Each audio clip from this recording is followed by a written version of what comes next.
BMW M3 in a rare body kit from Rieger found in an abandoned garage. Judging by the thick layer of dust and dirt on the body, the car stood there for a long time.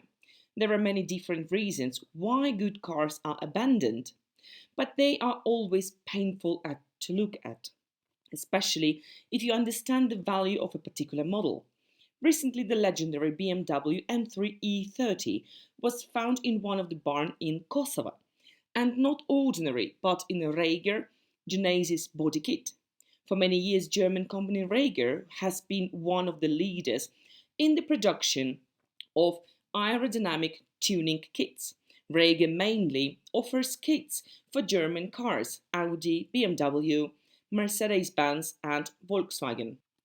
Judging by the photo, the BMW M3 E30 with the blue body is far from being in the best condition and is covered with a thick layer of dust and dirt.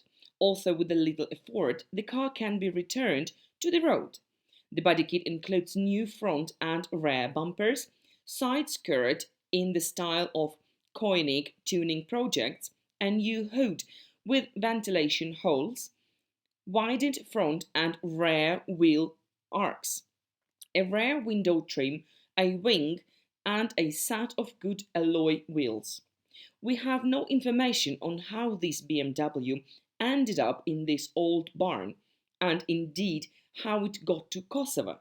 Of course, second-hand automobiles from all over Europe have been flocking to this country lately, but in this case, we are talking about a car for a collection.